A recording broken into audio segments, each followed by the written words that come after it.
girls! Welcome to 5 Girls 5 Minutes. I'm still Sarah, it's Monday, and I wanted to talk a little bit about how I went and spent time at a Nerdfighter gathering on Saturday in Old Town Alexandria with a whole bunch of the people in the greater DC area, a lot of whom went to the tour to Nerdfighting, and I recognized them, and it was really cool to hang out with them again and just walk around. And we played and sang some music by the water, and we went to a used bookstore, and we went to this great little restaurant called Bilbo Baggins, and we got candy. It was a lot of fun.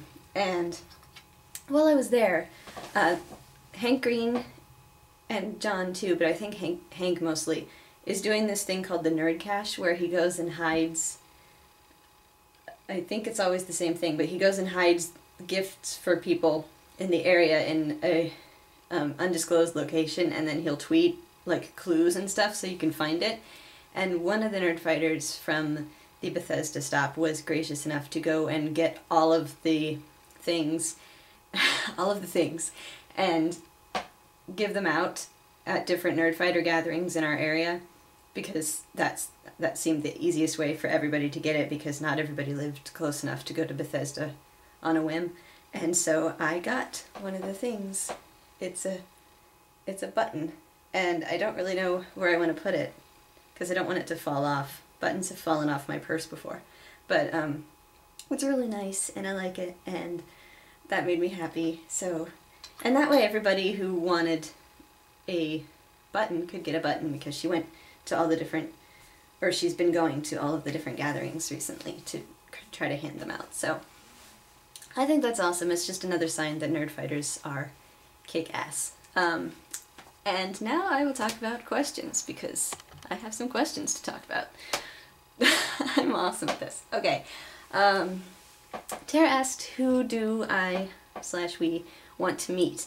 I've fortunately been able to meet a lot of the people that I want to meet over the years, but I would love to meet Wes Anderson, because in a way Wes Anderson is like the John Green of movies for me, because he's my favorite director and I have seen all of his movies so far, and I love his movies sort of like I love John Green's books. So it's a pretty good, so yeah, I feel like I've met my favorite author, and I've met a bunch of actors that I really like. I want to meet my favorite director. So yeah, and I think I would have things to talk to Wes Anderson about if I was able to talk, because I might lose my ability to speak, almost like I did with John Green.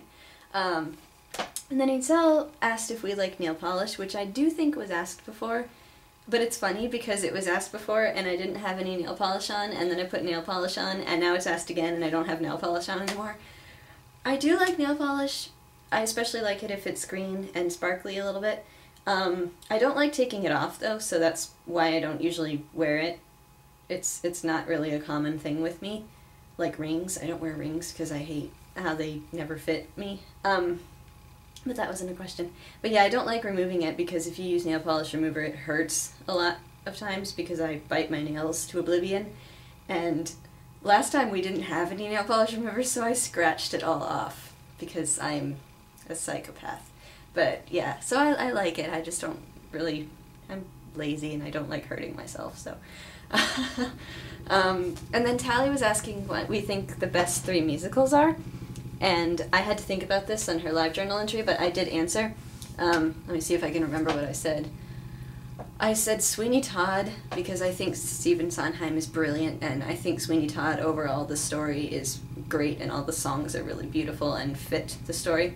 Rent is a classic, and again, it's like a great story, and the songs are just so perfect, and I think it goes really well with Sondheim because those two were friends and contemporaries. And then Les Miserables, because Les Miserables is just another brilliant, I mean, the book is amazing and the musical adaptation is amazing, so that's my answer to that. And I remembered, so, but yeah, that's my 3. And my question is, do you have any CDs or anything musically that's embarrassing, because I was just going through my CDs the other day to listen to You're a Good Man, Charlie Brown, because I like that musical, and I found a CD that I got when I was in college that I used to listen to all the time when I was in college, but I can't stand it now, and I just think it's funny that I still have it. I should give it away. But it's James Blunt. There. Back to Bedlam, which I think was his first CD, and I think he made a second one, and then he's kind of disappeared. I can't really listen to it anymore because he's so squeaky, and the songs are just so depressing. It's not really a cheerful, like, I like to listen to music that's cheerful in some way, or if it's sad in a, like, way, not just sad in a I'm mopey way. I don't know. So I'm kind of embarrassed to own that. And so that's my question, and I hope you all have an awesome week, and Tara, I will see you tomorrow.